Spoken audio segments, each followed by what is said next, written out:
We all rely on a basic social contract.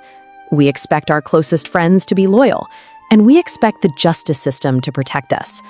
But when that baseline of trust vanishes, the fallout is devastating. Take Pierre Picaud.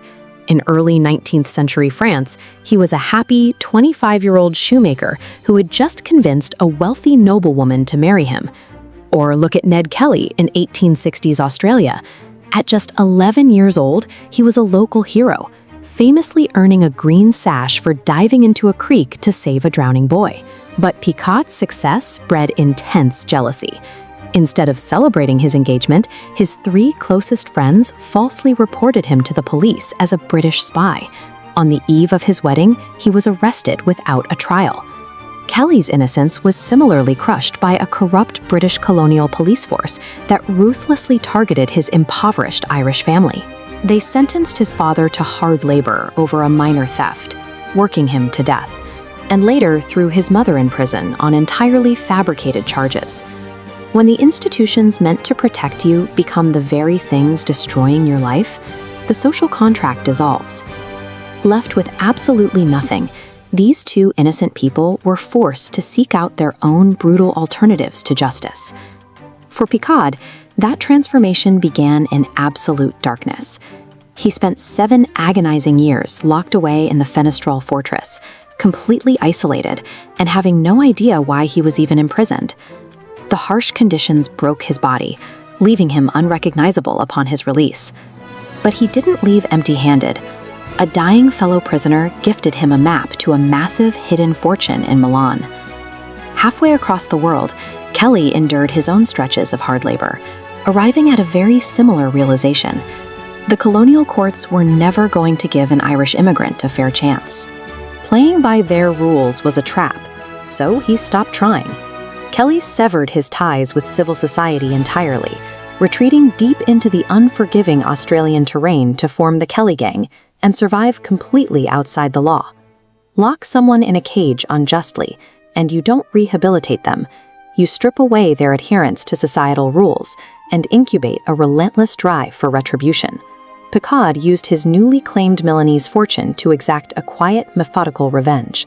He went deep undercover, taking a menial job as a waiter at a Parisian cafe owned by Lupien, the ringleader of his betrayers. Shortly after, a conspirator named Chobart was found dead in an alley, stabbed with a dagger engraved with the number 1. Days later, Solari was poisoned. Pinned to his chest was a note bearing the number 2. For Lupien, Picaud orchestrated total ruin. He tricked Lupien's daughter into a scandalous marriage that killed her of shock, planted evidence to send Lupien's son to prison for 20 years, and finally burned the cafe to the ground.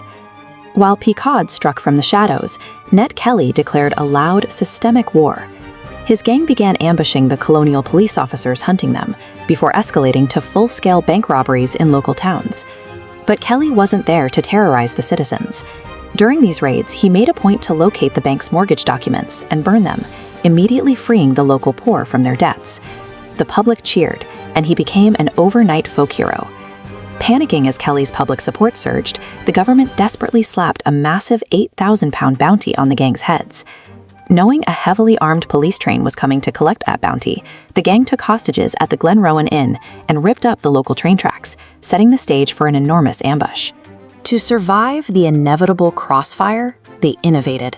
The Outlaws forged their own bulletproof suits of armor out of 100-pound plow steel. The scale of the original injustice dictates the shape of the revenge. An intimate, personal betrayal bred Picaud's covert assassination plot, while Kelly's systemic, lifelong oppression sparked an overt, armored rebellion. When Lupien was finally left with absolutely nothing, his waiter stepped forward. Picaud revealed his true identity, right before plunging a dagger marked with the number 3 directly into his betrayer's heart. At Glenrowan, Kelly faced a far more explosive climax.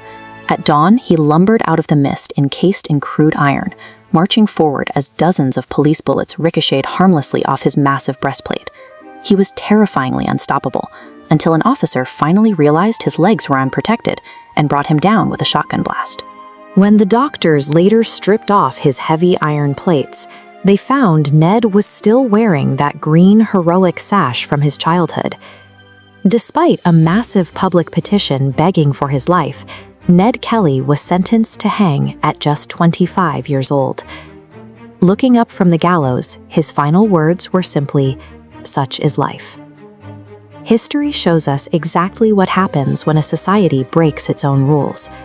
Push innocent people entirely outside the protection of the law, and they will forge their own justice, becoming the very nightmares the system tries